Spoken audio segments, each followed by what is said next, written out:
Hello everybody. Okay, so this week I decided I'm going to make a little video about the regular verbs of the week because I think it'll help with pronunciation and in explaining a few of the ways that these verbs are used, which are a little bit different from the way they're used in English. So to begin, we're going to start with the verb hacer, or to make. It could also translate to do, so to do or to make. So the way you conjugate it, again, it's irregular, but there are some like a general pattern that you can follow. So the first one is yo hago, which is the most irregular form of this verb, because you can see that even though it's an ER verb, you end up with this AGO at the end, hago, instead of aso or ako. Instead it's hago.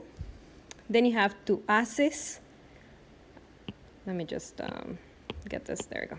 You have yo hago, tú haces, usted hace, él hace, ella hace, nosotros hacemos, nosotras hacemos, ustedes hacen, ellos hacen, ellas hacen. So, as you can see, actually, other than the first person conjugations, instead of other than the yo hago, it looks a lot like other regular verbs, right? So you have the es here, so you dropped your er ending and you added an es, that works. Then you have the the hemos, en, en. Okay, and so these translate to I make, you make, she makes, he makes, that kind of construction. So let's look at a pretty straightforward example right here with this nice grandma who's making cookies with her grandchildren, and we can say that they are making cookies. So I'm going to write it in English first. They are making cookies. Actually, that would be using the present progressive, which we just looked at this week. So I'm going to give you that example as well, but then we'll look at a more direct example, actually using just these conjugations in the present, not the present progressive. So these ones would be ellos están haciendo, and then cookies is galletas. But to follow the pattern here on the left, you would actually say ellos hacen galletas to mean they make cookies. Okay, so again, just following on the lesson that you just looked at in the grammar for this week, this would be your present progressive, so something that is going on at that immediate moment, and this one is the present, just the regular present. And there you can see the difference between English and in Spanish. Now, something though that you need to pay attention to is that the verb hacer can be used in many other ways. So let me give you some examples here.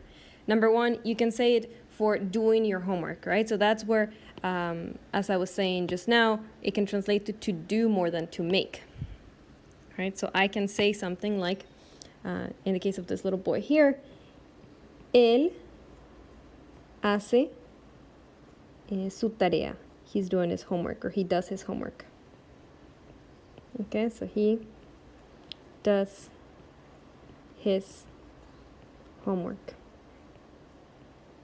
Okay. So you can use it, and again, in English this translates more to do, but hacer has that double translation, to say it like that. In the case of this girl here, she's skating, but let's go with she's exercising.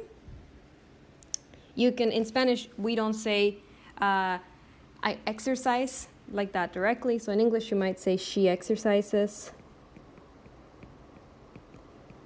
In Spanish, we're actually going to say she is doing exercise, okay?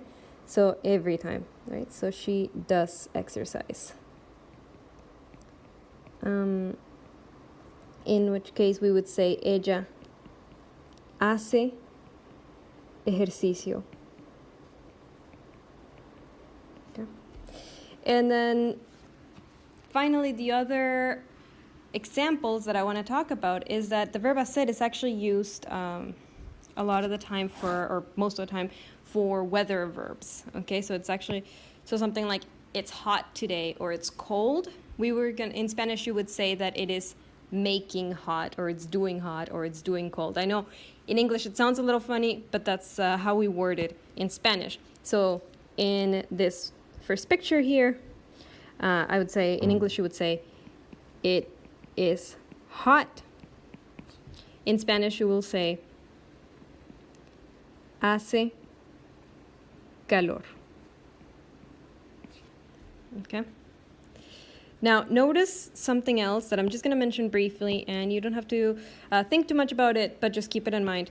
In English, you use this pronoun here, it is hot. If you think about it, when you're saying this kind of phrase, like it is hot, there is no one doing an action, right? So it's not really a subject, but it is a subject in these kind of phrases. Spanish just doesn't include this subject in these phrases when there isn't an actual subject.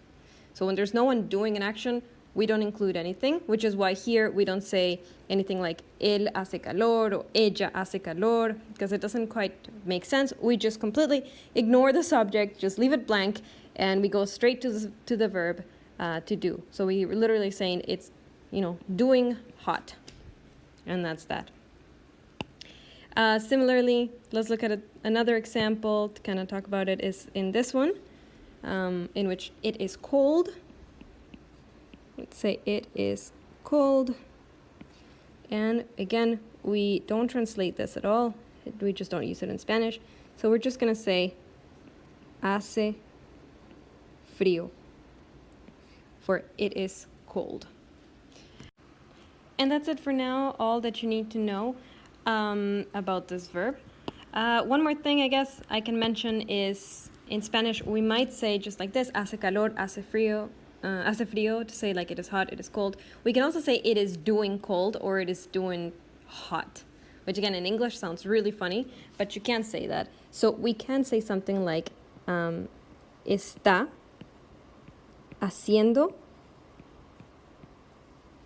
calor. Right? Like it is being hot right now in a way. And then same thing with cold, we can say está haciendo frío. So you might hear it like this, or you might hear it like this in this form. Both ways are correct. So just keep that in mind when you're talking about weather and temperature. The second verb that is irregular that we're going to look at this week is the verb haber, which translates to there is or there are. So it's a little bit of a different verb because it doesn't have a direct conjugation for each subject. Because there, again, like I was mentioning with the weather verbs, is what we call an impersonal verb. And by impersonal, I mean there is no one doing a specific action, so it has a little bit of a different function than other verbs, right? So just like in weather verbs, there is no one making it hot and there's no one making it cold necessarily, it's just is. Same thing when we're talking about existence, like there is something present, existence or presence, there isn't necessarily anybody doing the action, okay? It's just is. So in this case, it's actually a lot easier. You just have to remember, for the present tense, this form, I. That's it. So to say that there is or there are anything, we just use I. So you can say, for instance, if we have many pieces of, many cookies, right? So in English, you would say, oops, let me go back there for a second. In English, you would say something like, there are cookies. In Spanish, we'll just say, hay galletas. That's it.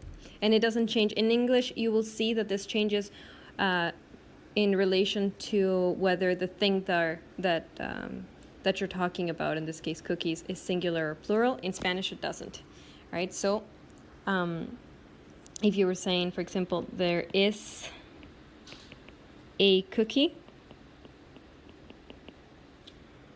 in Spanish, we're just going to say, hay una galleta. Right? So again, we are just going to keep it, the form doesn't change. You go from hay galletas to hay una galleta. That's it, doesn't change. So it's what we call an invariable verb, where it doesn't vary according to anything, and it's impersonal, doesn't get conjugated according to a subject pronoun.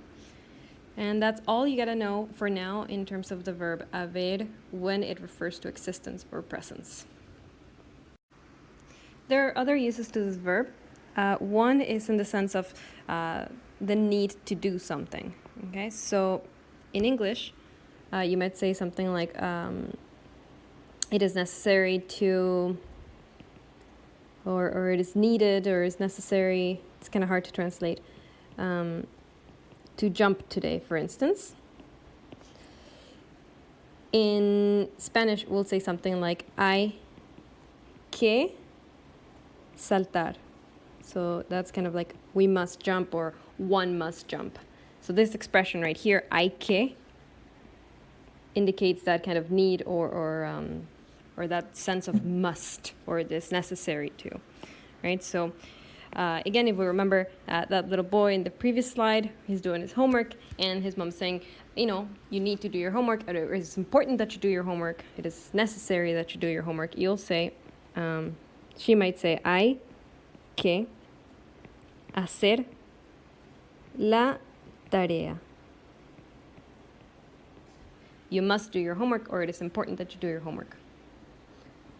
Okay. Notice that following the expression, once you put the hay que, so once you have put in this expression here, the next verb is just in its infinitive form, right? So it doesn't get conjugated. And again, it's because it's more the impersonal expression of needing to do something. I'm not necessarily in this case telling anybody that they have to do it. I'm just saying that it is necessary that the homework gets done. So it's a little bit of an impersonal expression. And that is, you might see it, so the verb haber, in general, you might see it in its more common form in terms of presence or existence of something, as in hay galletas. And then you might see it, like here, hay galletas, hay una galleta, and you might see it in this other sense, in where it's being used as one must, or it is necessary that one does something. I hope that's not too confusing. If you have any questions, though, please don't hesitate to ask, and I hope you guys all have a great week.